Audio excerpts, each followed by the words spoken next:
Geoengineering is essentially weather modification, and it's done in any number of ways. When you mount an attack, let's say that you're playing chess, you have your pawns, you have your bishops and your rooks and your knights, and then you have your queen and your king. What happens is there are numerous ways of affecting the weather. You can spray the sky with solar radiation or marine cloud brightening or stratospheric aerosol injection, and then you hit that with 5G or HARP or the Neutrino Ice Project down in Antarctica or Nextrad, or you can dry out an area with Doppler radar and push all of that moisture up into the sky and have a supersaturated region. You can fill the jet fuel with coal fly ash. And all of a sudden, you have the ability now to stall storms, to create storms. You can cloud seed, and cloud seeding is being done by planes, by drones. You have ground generators that put like silver iodide into the air, caustic chemicals into the air that then make that cloud open up and rain where it otherwise would not.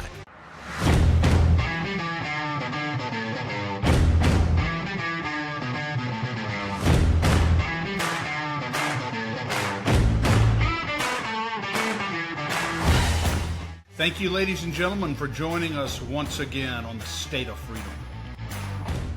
Welcome to the State of Freedom. I'm Danielle Walker, joined by my brilliant co-host, Chris Alexander. We are live on VOP USA Radio and TV network. We're live on Rumble, X, YouTube, and Facebook every Tuesday and Thursday at 10 a.m. Thank you so much for joining us today. And today we are going to be digging into the very hot topic of geoengineering.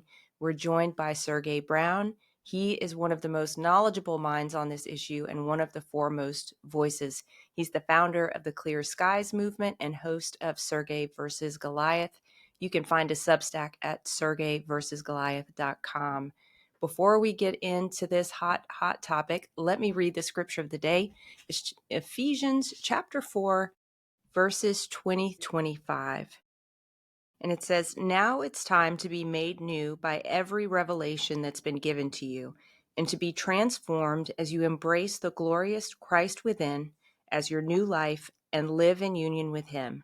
For God has recreated you all over again in his perfect righteousness, and you now belong to him in the realm of true holiness. So discard every form of dishonesty and lying so that you will be known as one who always speaks the truth, for we all belong to one another." Isn't it true that as the Lord brings revelation, it's an act of obedience, humility, and submission to allow ourselves and our minds and our expectations to be reshaped and to be changed by it?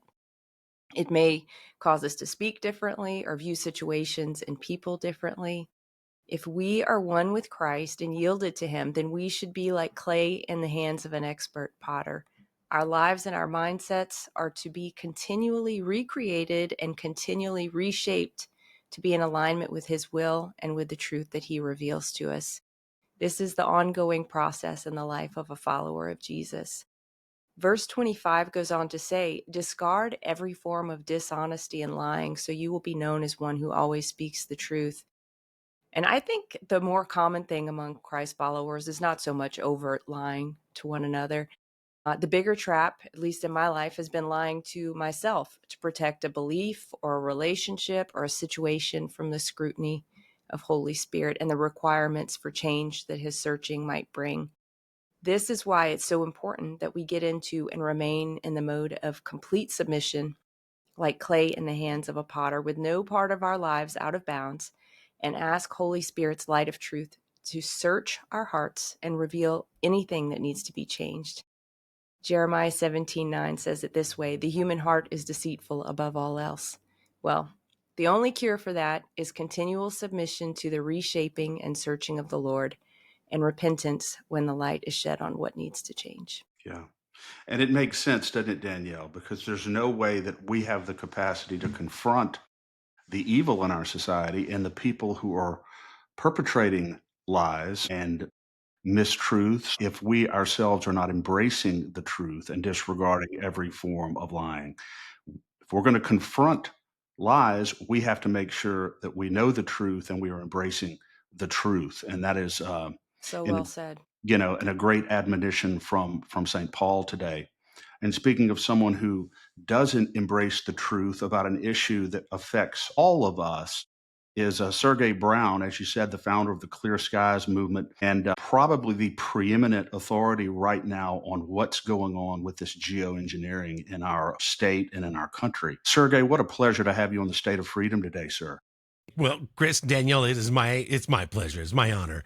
You guys do one heck of a good show. And, I was just watching it the other day. A lot of podcasts scream the sky is falling. You guys seem to bring this soulful nature that really heals as you're watching the show. And I love that. Thank you My so much gosh, for that. what a high compliment. That is, especially coming from somebody like you, to try to, because what we try to do is focus on the facts, focus on the issues, focus on the record, and avoid, personal attacks, avoid personal vitriol, because first of all, that does nothing to move the needle, does nothing to advance the cause, and in reality, it tears down other people when that's not what we should be about as Christians or as American patriots. So thank you so much for the compliment. It means a lot. Yeah. Just speaking the truth. Yes, And we owe absolutely. Christy Leger a debt of gratitude for making the connection here. So big shout out to Christy. Thank you. Thanks for putting us in touch. Yeah, what a he is. And I don't know if you know this, but Christy is the co-founder of the Clear Skies movement with me. We are the ones that started the whole thing 4.5 months ago. Yeah. Amazing. Did not know that. Yeah. Let's to start off here, as Danielle said at the beginning, Sergey, there are a lot of people who don't really understand what geoengineering is. They have some vague understanding, but don't really understand the threat. They don't understand the potential abuse of it. Give us a 101 briefly on exactly what is geoengineering. Geoengineering is essentially weather modification, and it's done in any number of ways. When you mount an attack, let's say that you're playing chess, you have your pawns, you have your bishops and your rooks and your knights, and then you have your queen and your king. What happens is there are numerous ways of affecting the weather.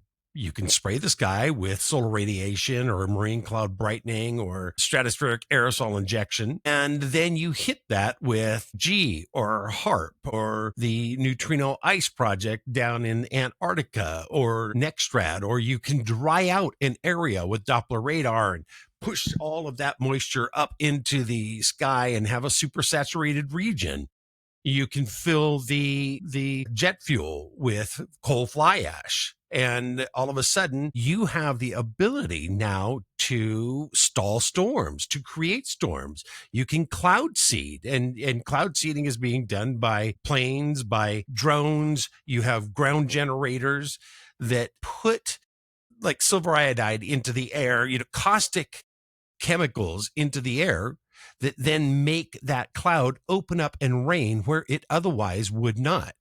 So when you start looking at the use of that, let's say that cloud seeding is a pawn and you cloud seed in a few states that is, very, very important states that you need that moisture coming out at a certain point in order to then move those dry clouds with all that energy and electricity and everything and create storms further down the line. Or let's say that you want to move the jet stream. And if you think about it, that jet stream flows around the planet.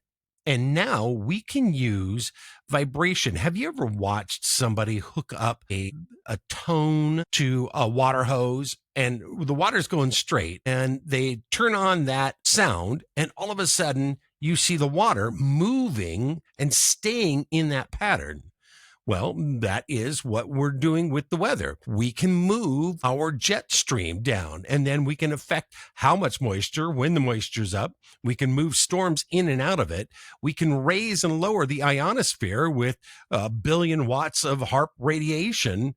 And what that does is it's playing God with the weather. We here at the Clear Skies movement, we don't like that. We'd like a little transparency to know, first of all, what is the end game? And second of all, how does it affect the individual? Because that radiation that is the vibration, right? That radiation doesn't just affect the clouds. The human body is made up of a phenomenal amount of water. And then we're breathing in these particles that are being sprayed constantly. We have the obvious damage done by the storms like in Texas, the storm that's right now raining on Louisiana, and it's going to be coming more.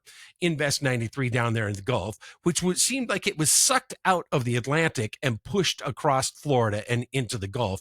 And now it's just hanging there. And we'll see how it reacts. So geoengineering is a multi-pronged war. And that's why I refer to it as the geoengineering war, because that's exactly what it is. And we're being sprayed with things like aluminum, barium, strontium, graphene oxide, the sulfur oxide. Exactly. Silver dioxide. Yeah. Silver iodide, rather. These are caustic chemicals, and we're showing huge amounts of aluminum, barium, cadmium in our soil that should not be there. The only way that you get that is you dig deep into the earth, you mine that stuff with your, coming in the form of coal or coming out in oil. And as you refine oil, you get fly ash. Any kind of industry will create a fly ash, and it's micronized and it's highly toxic. Now it passes the blood-brain barrier. It passes the placental wall. And so babies are now being born, being affected by this.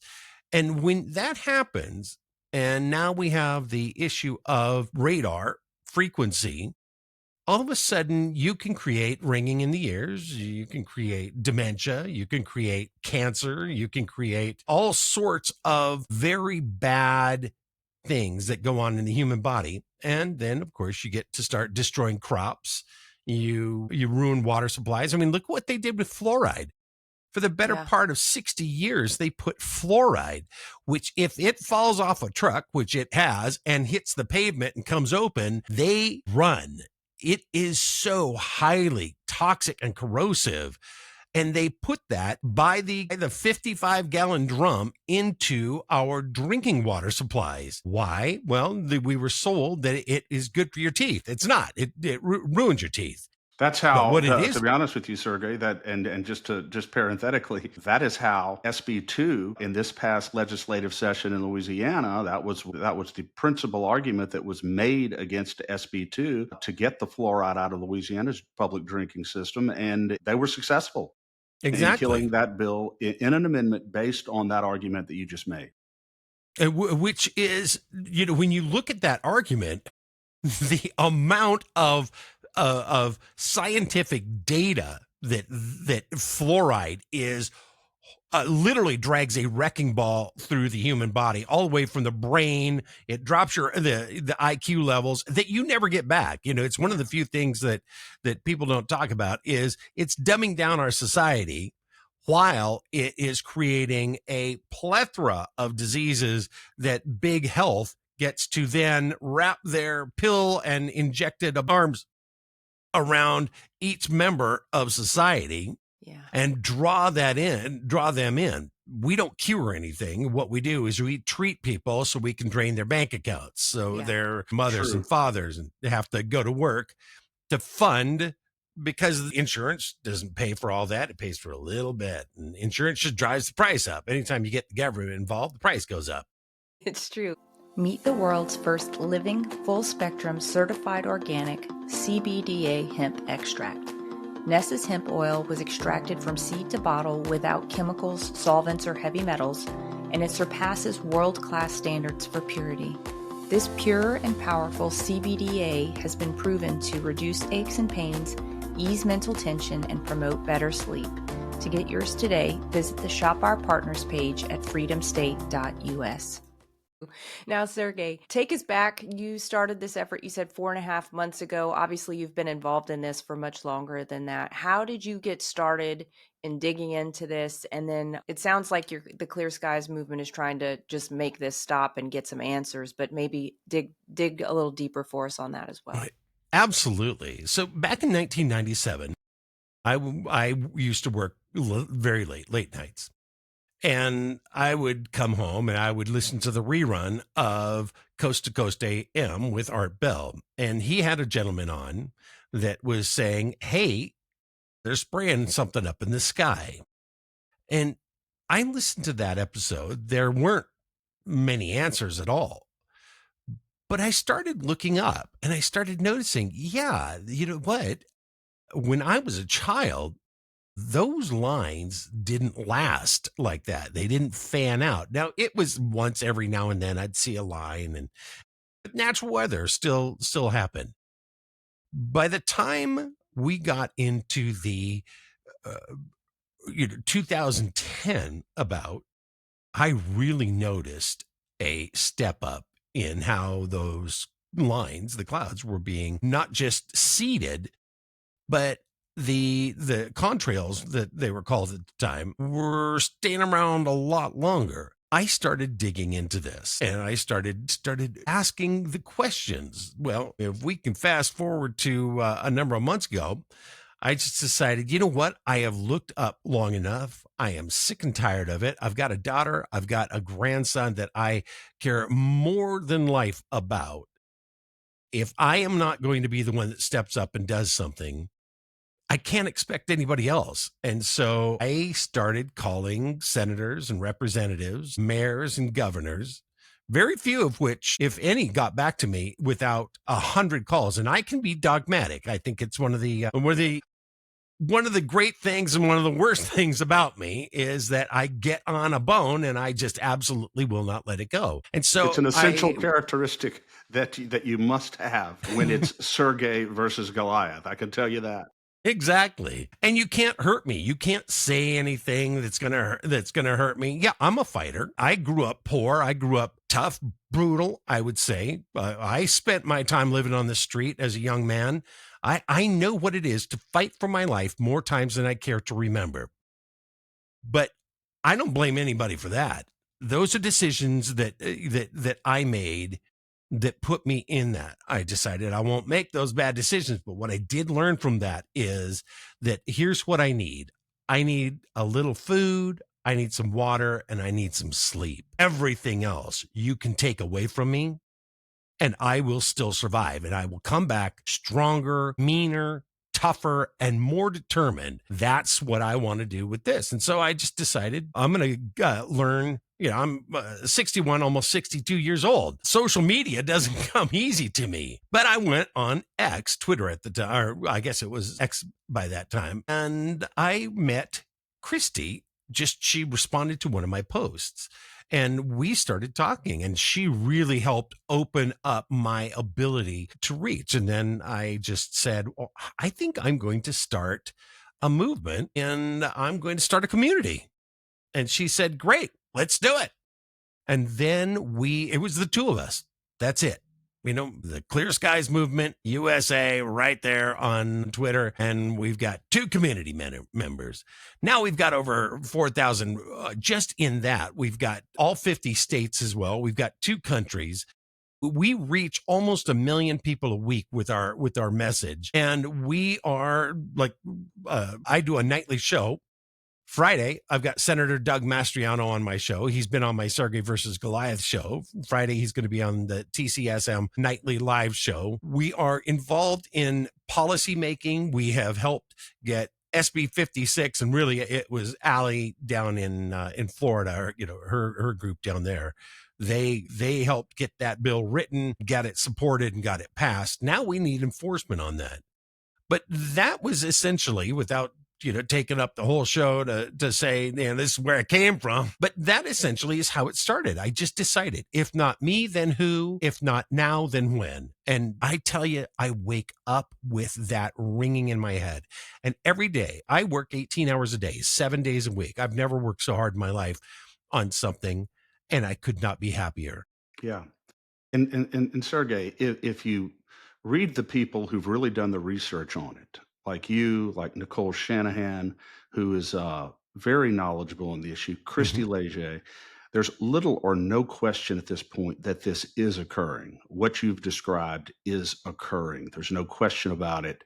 And the potential effects of it, both on the environment and on human health, are catastrophic. But let me ask you this. Is there a if there is real transparency in this, and this is vigorously regulated, this activity, is there a public utility for this? And I'll give you an example. Operation Popeye, I believe, in Vietnam, when we were able to increase rainfall, extend the monsoon season, and disrupt the Vietnamese supply lines, which probably saved American lives and helped us in that effort. So the question is there a potential good use for this technology, notwithstanding the extraordinary propensity for and possibility for abuse? I am sure that any kind of technology has the capability of being used for good. Here's the problem. How much good do you need? Because we can make it rain on a commercial farm, on a farm that is run by the government or owned by some bazillionaire. That is fantastic. But we've lost 1,400,000 farms in the last decade. Those are small farms. Those are your farm to table farms. Those are the eat within 100 miles, and Yeah. it still has nutrition in it. Commercial farms, they pull that product up and then they send it to a warehouse to get covered in appeal, Bill Gates stuff. It gets shipped off to a holding facility for a year. All the nutrients is gone by the time it comes back out on the market. So, yeah, I can see how there are some good things to being able to control the weather. The problem is that their dynamite used to be used for mining. And then they thought, you know what? If we throw a stick of this dynamite over to some people we don't like, we can take care of them. And then they thought, well, hold on. If we bundle a whole bunch of that dynamite up and throw it, and then it was like, oh my God, if we make a bomb, if we put a lot of shrapnel and stuff, we can take care of a whole bunch of them. And then there's somebody else we don't like, and we can make a bigger bomb, and now we can put it on a plane, and now we can use a nuclear weapon, and now we can just obliterate entire cities. It all starts with that. Yeah, it was a good idea to use dynamite to get some rocks out of the ground that we could use. The problem is not the technology. The problem is who has their finger on the button, who holds the keys to that technology. And whenever you allow the government to partner with private companies and it becomes the good old boys club or the good old girls club, what happens is immediately you want to take over. You want to use that as a weaponized system. And the government never, ever makes a single purpose system. Nextrad, Doppler, HARP. Yes, they all can do some wonderful things. 9/10 of what they do is controlling the weather for nefarious And purposes. what is the nefarious purpose? Well, it looks like it is depopulation. It looks like, right now you can go onto the Chicago Exchange and you can invest in the weather. And what I mean by that is, let's say that you have an extra $100 million laying around and you want to turn that into $1 billion. Well, you go to the stock exchange and you say, I think the weather in Texas is going to be awfully rainy during this drought. Of course, that's going to be huge odds. Nobody's going to take that bet. But somebody puts the money down, and what do you know? All of a sudden, you have a storm that stalls. They open without telling anybody in the middle of the night. That's their excuse. Well, it was late, so we couldn't really get the word out. We're sorry. We killed a whole bunch of people. All of a sudden, that storm stalls, and it really elongated. It looked like it was being stopped Pushed. on one side. And it sat there and flooded and flooded and flooded and flooded. You've got cloud seeding, you got the gates opening up at the dam, and you've got a storm that's stalling, and you have somebody that now has 100-to-1 odds on a bet that they placed. And I'm using casino terms, but essentially that's what it is, right? If you're betting on the impossible, of course you're going to get great odds because they want that money to come in. Yeah. But all of a sudden, when you realize that that is Peter Thiel or Bill Gates or George Soros or any of the usual suspects that put that bet down, and they're the ones that have their finger on the trigger, suddenly it becomes nefarious. Yeah. Yeah. Yeah.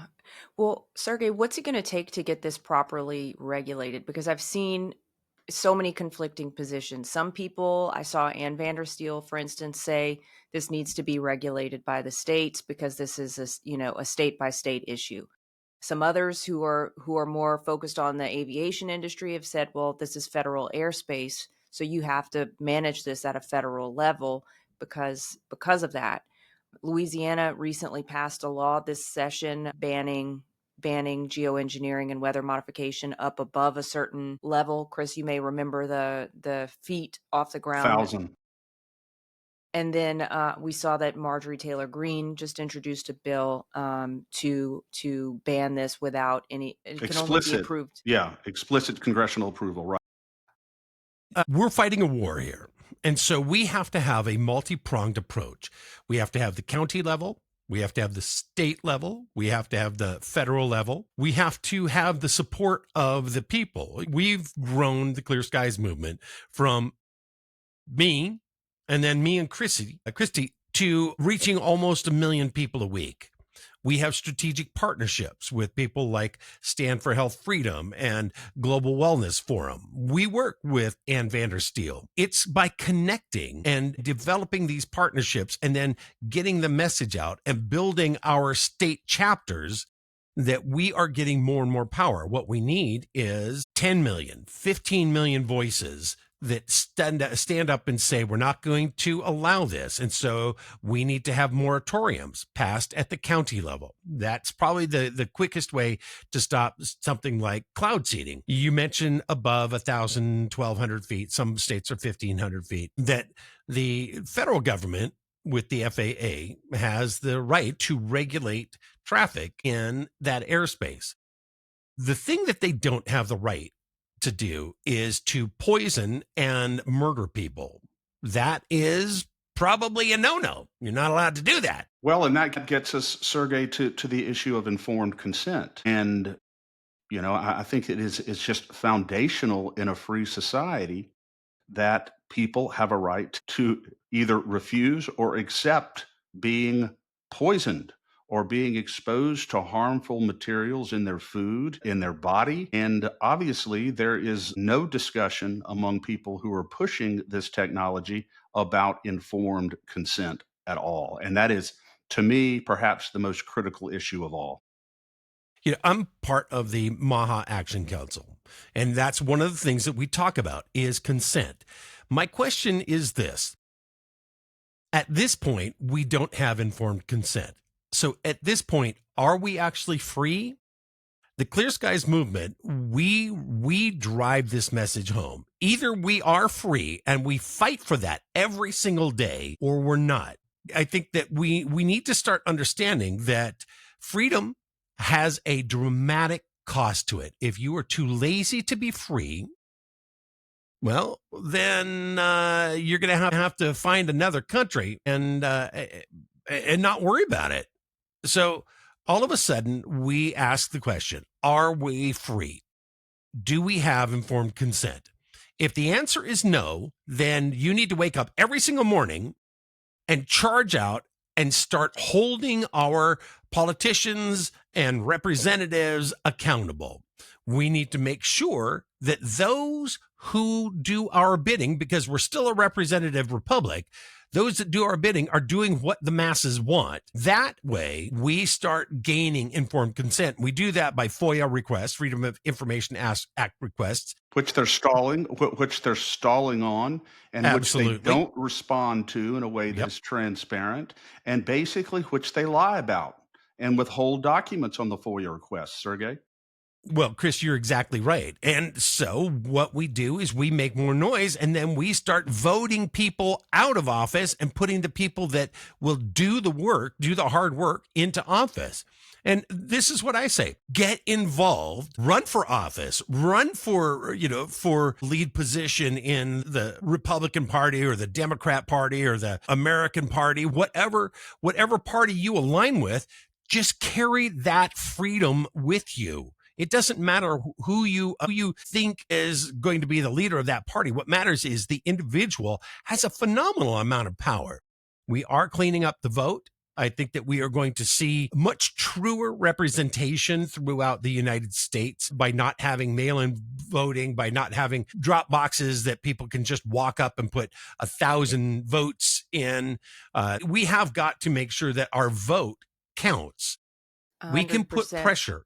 Yeah, we can put pressure on Big issue of ours, yeah. our leaders. Yeah, exactly. We can put pressure on our leaders by primarying them. And then if your state has the initiative process, quit watching TV, put your phone down, and start writing an initiative. Find out what the words are. And then our government, their job is to listen to us, but they will not listen to us unless we scream very loud. Yeah. Yes. So- and I want to pick up on a couple of things. Finish your thought. I'm sorry. And then I'll pick up on that. That is my point, is that, one of the things that has brought the Clear Skies movement together is that we work with each other. If somebody in Wisconsin needs 1,000 people to stand up and say, you know what, we're gonna start a email campaign, or we're gonna show up by Zoom. We've showed up by the thousands to water resource board meetings, to I've done like Senate committee meetings. I've spoken. I try to get out there as much. And then when I say, guys, I need some help digitally, just sit at home with your phone, get on Zoom and come on into that meeting and raise your voice. Let's support each other. When we build that, now we're starting to build a family, and I absolutely love that. And then we have each other's back, more so than your neighbor that you might not know. You will know the people in the Clear Skies movement. You will know the people that are running for office. You will know the legislation. Make sure that you put your brain to work and learn just a little bit about it. You can go online, now AI is connected to everything. Just punch in, what do I need to know in my state about this legislation? It'll pop up. And then you can ask anybody. They can come to you guys and say, Chris, Danielle, what do you know about this? And if you guys don't know it, you'll point them in that direction or this direction. Go talk to this person. Well, that's what we do also. That's how we create pressure. We're planning that by the midterms, we will probably be affecting millions of people. With that type of one voice power, we can start moving people out of office, like Greg Abbott. Greg Abbott in Texas, he is a consummate politician. He's connected heavily to the World Economic Forum. He's not giving people transparency. He waited forever. He waited until the election to stop what was going on in the border. That can't happen. But politicians will do that all day, every day, if we don't hold them accountable. And so that is the thing. Freedom takes work. Go out and be that freedom. Absolutely. And Chris and I have talked extensively, relentlessly, breathlessly about the need for election integrity, the need for a return to integrity in our elections. But I don't want any single person listening to this to use that as an excuse not to get involved, because people will use that as an excuse not to get involved. And to your point, and this is something that Chris and I spoke about, Chris, it was yesterday or the day before yesterday, I got so incensed about, who was our guest? Commissioner Tim Temple was on our show. He's our commissioner of insurance. I was so incensed about the fact that, we have a part-time legislature here in Louisiana. They go in for two months, make decisions for 2 months, hear from constituents for 2 months, and then they go back to their day jobs. Well, we have to live with the consequences of the decisions they make for those 2 months. So I think that we should never let them stop hearing, never let them feeling the pain that we feel every single day because of the choices that they made in direct opposition to the voice of the people. So from here on out, Chris and I have talked about this. they are going to feel that pain from us. It's not going to be legislative session only. It is going to be every single day, relentlessly hounding them until they understand that you either do the will of the people or get out of the way. Exactly. Yeah, and Sergey, that is exactly right what Danielle just said, and that's exactly why the purpose of our organization, Louisiana Citizen Advocacy Group, is to make sure that voters never forget how certain representatives have voted on issues that are of critical importance to their health and to their welfare. Today, we're talking about this geoengineering, but there are other fundamental issues that are critically important, and our goal is to make sure that voters in these districts are aware of how their representatives and their senators are voting and that they know the names very, very well. And that is a hugely important part of what we do with LCAG. Let me ask you this, though, specifically about the geoengineering, because I want to make this personal for people. What are the effects of broad scale geoengineering on physical health and the linkage between this and our physical well-being? Well, we can start with the most obvious, and that is respiratory diseases, right?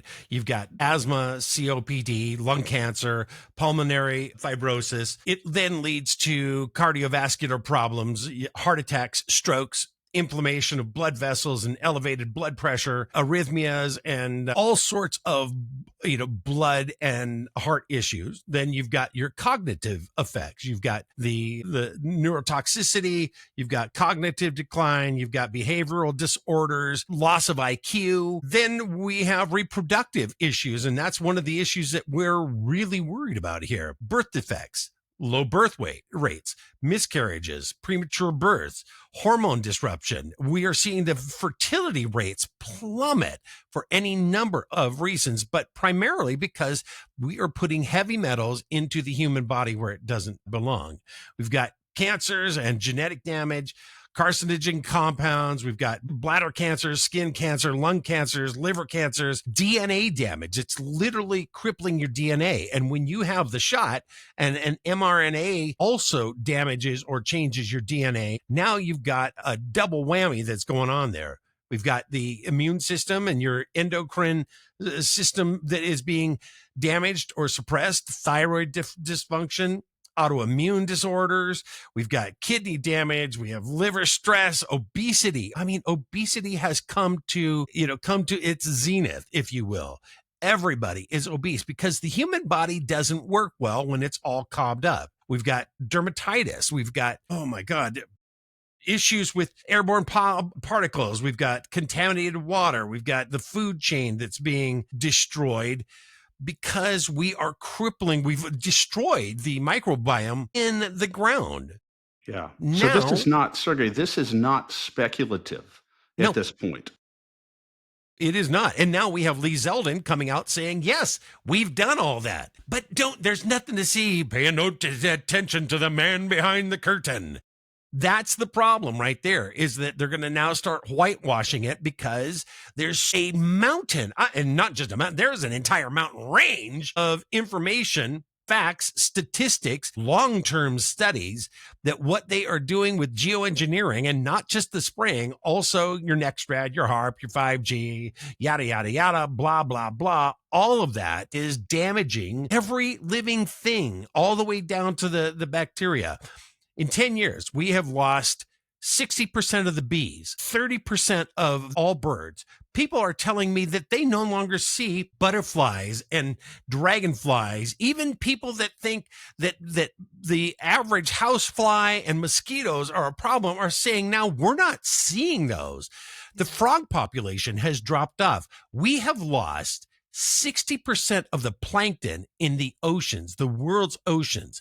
If that doesn't scare you to death, I don't know what will. That means that we have an apocalyptic drop-off of plankton. Now, all of a sudden, now that is basic building blocks of life in the ocean, and our oceans die. What do you think's going to happen to humanity? And is that you mentioned earlier, Sergey, about depopulation. Is that the ultimate goal? Is it just a desire, the natural human desire to control things? I mean, we all As a Christian, I believe that we all have a propensity for original sin. Aristotle said that power can make a beast of the human heart, and the desire to control things is almost insatiable in people. Is it just a desire to control the weather, or is the ultimate objective principally to depopulate the earth? What is the ultimate goal behind this? We have, thank goodness for Alex Jones. And yeah, he's been crazy at times, and he'll even admit that. But Alex Jones started reporting decades ago about the Bilderberger Group and how they started saying that we need to depopulate the planet by about 7 billion people. Then the World Economic Forum got in on that and started saying, yeah, we really do. And who we are the powerful, the connected, the influential, the wealthy. It all breaks down to power, money, and control. And now that we have AI and robotics and machine learning, all of a sudden, if you're like, wait a minute, I can have somebody that never complains that will work until they literally collapse. And by collapse, I mean their parts wear out and we just have another AI robot pick them up and send them back to be refurbished. It doesn't cost you anything. There's no talk back. And now you can live like a god. All of a sudden, you're starting to think, wait a minute, why don't I just bundle up more of this dynamite and throw it over into the large population areas? Dynamite, I mean geoengineering.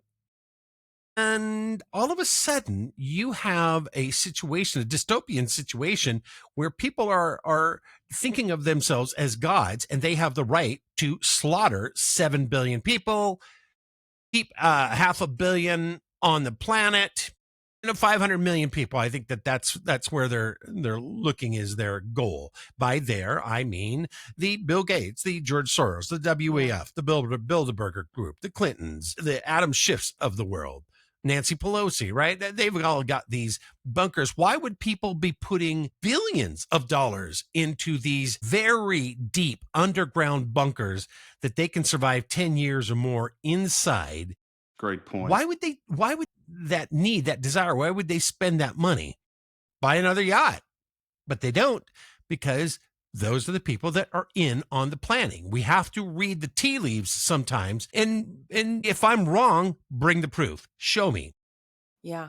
I saw a clip yesterday, Sergey. I'm sure you saw this or someone brought it to your attention. An interview by Del Bigtree, and his guest was disclosing taxpayer funded grants for aerosolizing COVID mRNA vaccines. That's another stick of dynamite right there.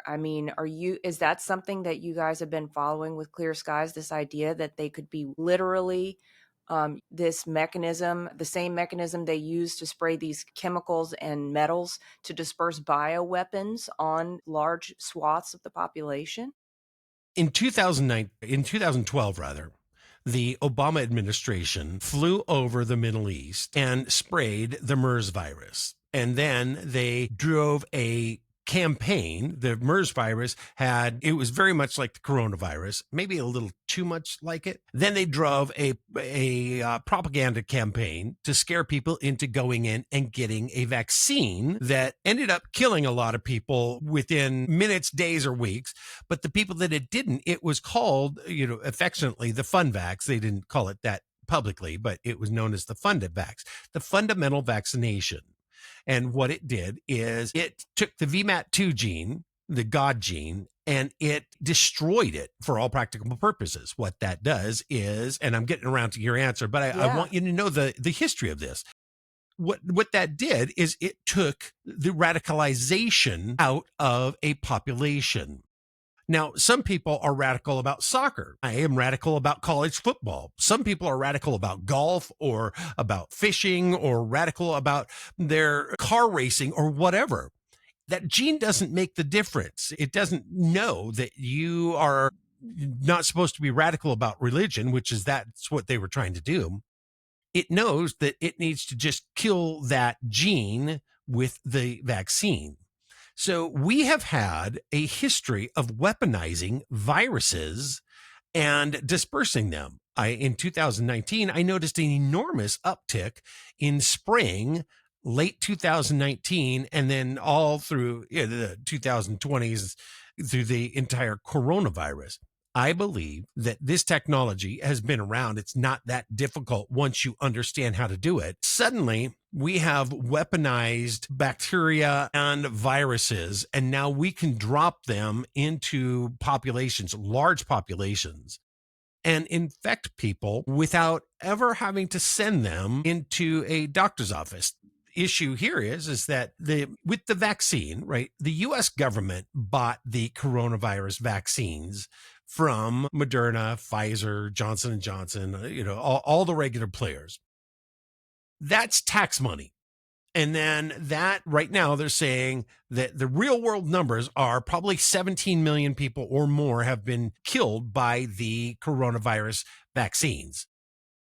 That doesn't include the damage that the virus itself did, a weaponized virus that we now know is gain of function. Was that sprayed on us in early 2019? How did the virus travel like that? They blame air travel, but that doesn't infect enough of a population. We know that those planes have filtered air because the airlines don't want people getting sick on their planes. That will kill their business. Were we fed an aerosolized virus just like they did in 2012 with the MERS Middle East respiratory virus? How did that happen? Who was involved? Well, Bill Gates was involved, of course. He's one of the ones that now has gotten, just neck deep in viruses. His philanthropy is more like population control. When you look at what has happened with his malaria vaccines, that has destroyed populations. Yeah. Sergey, is it the goal? One quick question. I'm sorry, go ahead, Chris. Danielle. I'm No, you sorry. go ahead.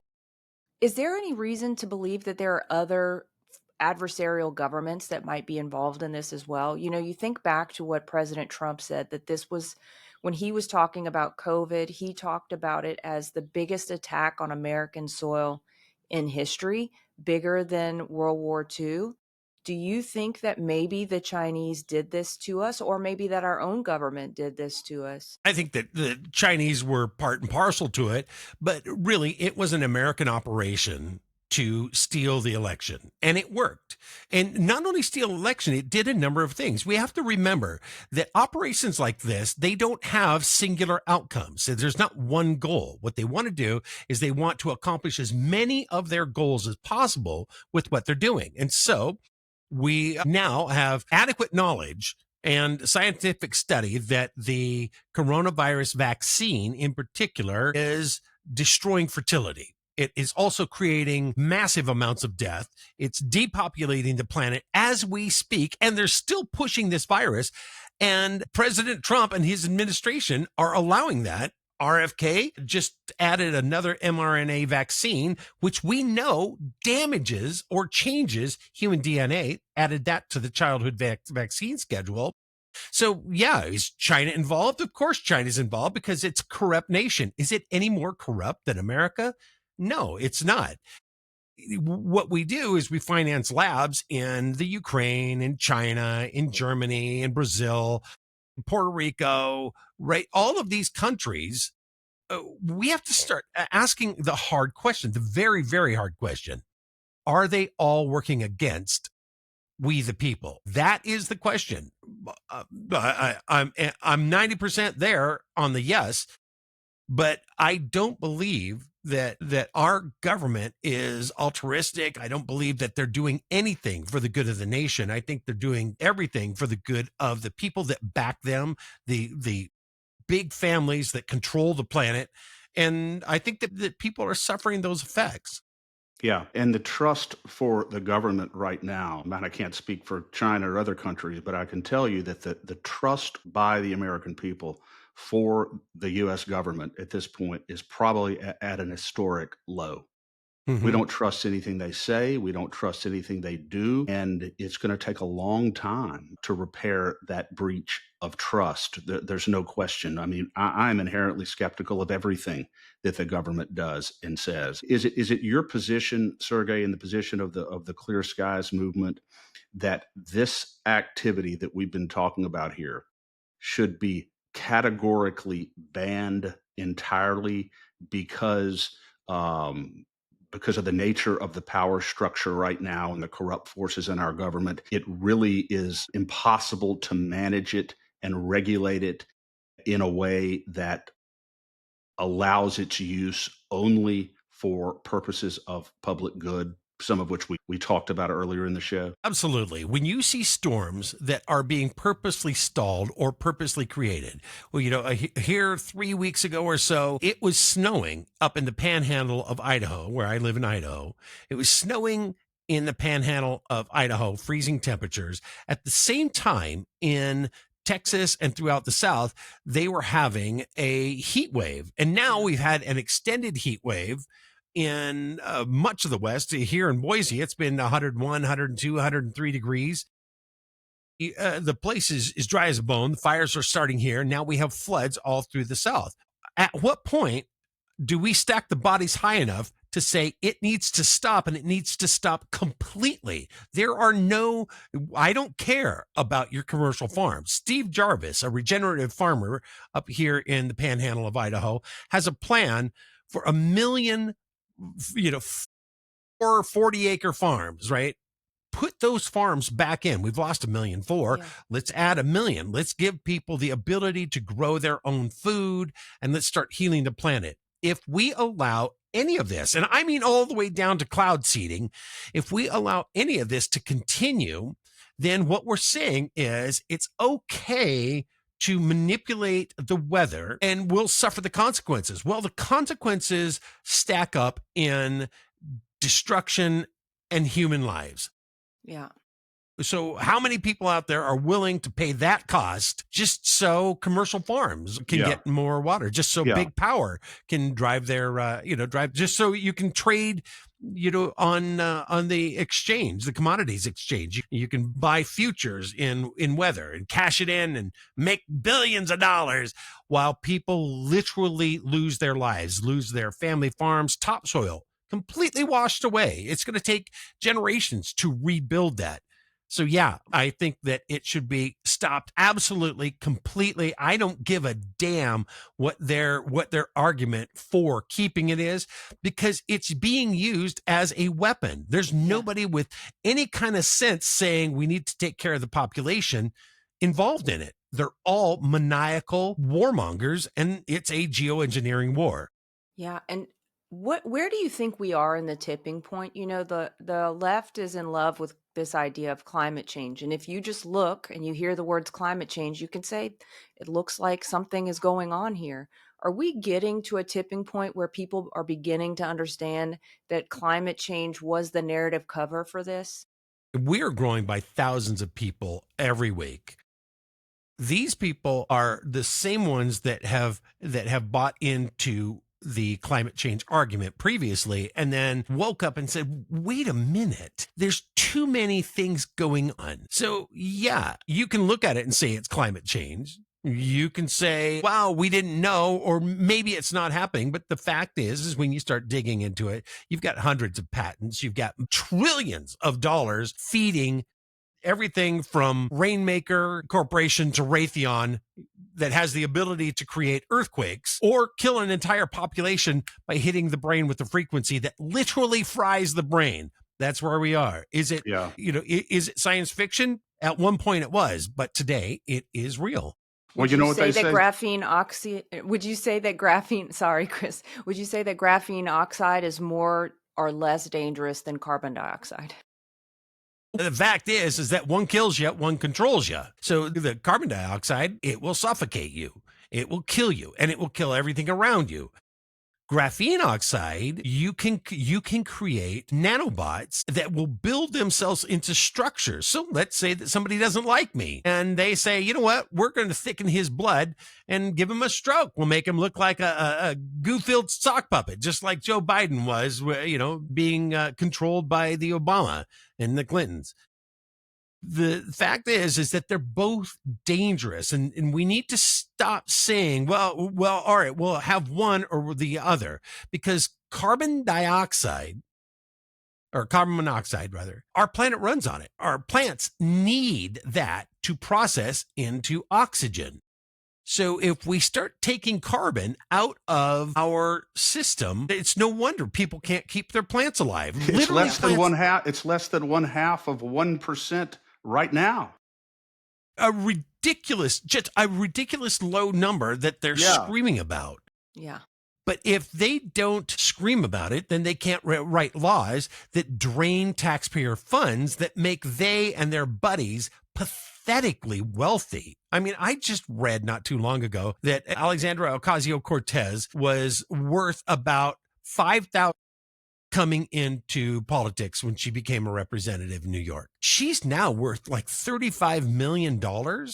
Come on. And that's what we know of. We know that Right. many of our long-term stalwarts in Congress are worth hundreds of millions of dollars. The Obamas went into office being worth a couple million, left being worth over $200 million.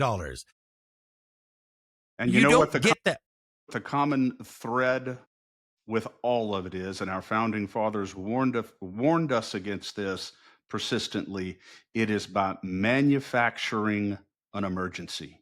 That's right. Manufacturing exigent circumstances out of thin air that alarm the population and therefore rationalize tyranny. And that's really what is occurring. Punch you in the nose and I say, oh my God, Chris, your nose is bleeding. Exactly. You need to buy this thing from me that stops your nosebleed, but it's going to cost you everything that you have, but it will stop your nosebleed. And now the problem is that everybody else could have a nosebleed. Everybody needs to buy it. I'll just have taxpayers pay for that. And then I'll start punching people in the nose every time I see somebody. So it keeps that going. The FBI has been implicated in doing that very thing. I mean, Las Vegas shooting, it has FBI all over it. The CIA takes down governments. They're involved here. So yeah, they create these problems and then they try to solve it. Yeah, there's no doubt about it. The secret to losing weight 2 times faster has gone viral. See the transformations hundreds of thousands of men, women, and teens are experiencing around the world with the Slenderize drops. These homeopathic hormone-balancing drops are proven to control appetite, support thyroid function, improve energy, boost mood, and increase metabolic rate. To learn more about the drops or other incredible natural wellness and lifestyle products, email me at danielle@freedomstate.us or visit the Shop Our Partners page at freedomstate.us. What's the relationship, in your view, Sergey, between the recent horrible Texas tragedy and geoengineering? Well, we drew down a couple of weeks before. We drew the cold down from the Arctic into the Northwest. We drew the heat and the moisture up from the South into the South and the Midwest. And then we hit that with cloud seeding, bringing all that moisture from the oceans in. And then we stall that storm. So yeah, I think that what happened was they didn't see a storm coming and just say, oh, we'll cloud seed it and see what happens. No, they purposely did not warn the people in time. I really think that what happened is they lost control of that storm. They probably tried to adjust it some way. Mother Nature pushes back. And now we've gone from a bad storm to literally a monster. And it triggers any number of other situations that they've lost control of. Oh, that we're trying to diffuse it, though? I'm saying that they could have. I'm not saying they did. I mean, maybe they wanted to destroy all of that, down in Kerrville. We know that they have a $75 million liquid propane gas thing that they want to build down there. Energy department they want to build down there. It's also slated for a smart city, one of them cool little 15-minute cities that you're just trapped right there. It's like the line in Saudi Arabia, right? I mean, if you don't think that's going to be ruled by martial law, then you are not paying attention. So yeah, absolutely. They created these storms and they don't create them instantly. They plan, all right, weeks out, maybe months out, right? We've got this kind of weather coming. The Earth's going to tilt. Now we start seeding here. We start affecting the ionosphere here. We spray the skies until you never see an uncovered sun or a real blue sky, right? There's always a white haze. Then as that storm comes, then they take their other soldiers. They get the rook involved, the bishop, and now that chess game is in full play. And it all started with the first movements that they did. And now it's a cycle. Now they control the whole thing, and they can say, all right, you know what? We need an earthquake in Alaska because we need movement up here in this water, or we need to heat the seas. Do you guys remember the anomaly that kept coming out of the small island just above Antarctica? Yeah. Well, Ventusky and Windy and all those companies changed their algorithms so we could not see that anomaly anymore. Do you think that anomaly back then affected the weather today? Stands to reason. And, Yeah. as you're talking, this really brings up for me the urgent point that one, we're still in a war right now. This is an info war. This is fifth generation warfare. This is warfare that you can't see. And President Trump can't fix everything for us. We've been saying that since before the election, that now is the time to double down. Now is the time to keep your foot on the gas. We cannot relent because he needs our help. I mean, he needs us to help him accomplish a lot of things, but we have a lot of work to do here at home ourselves. So it's concerning to me that a lot of this stuff hasn't been remedied with RFK Jr. in there. Obviously, with President Trump, I do believe they are fully aware of this, but you can only fight a war on so many fronts at one time. So we have to also give room for that and say that there's not a switch.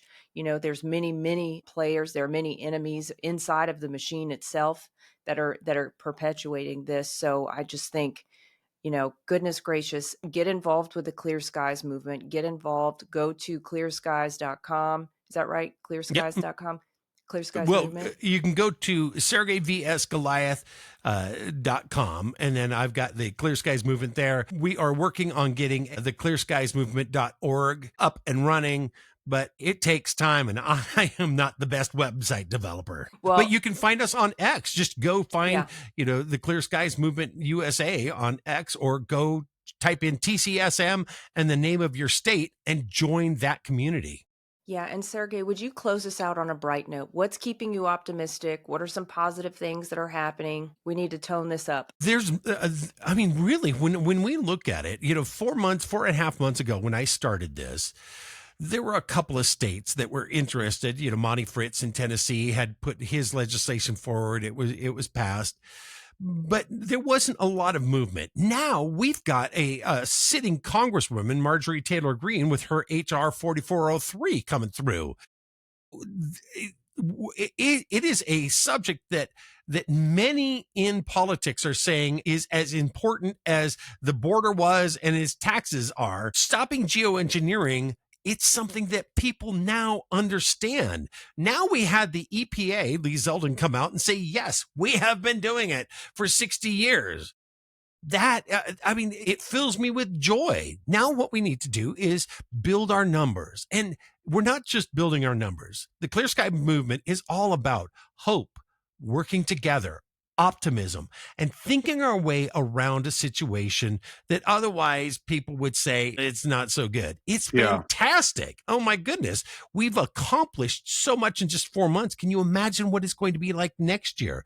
We will have millions of people speaking with one voice. And it doesn't matter if you're straight, if you're gay, if you have pink hair. It doesn't matter if you are a Christian or are Muslim or are Jewish. What matters is that you've come together with like-minded people saying we are human beings and we deserve freedom. And that is what's so powerful about what is going on today.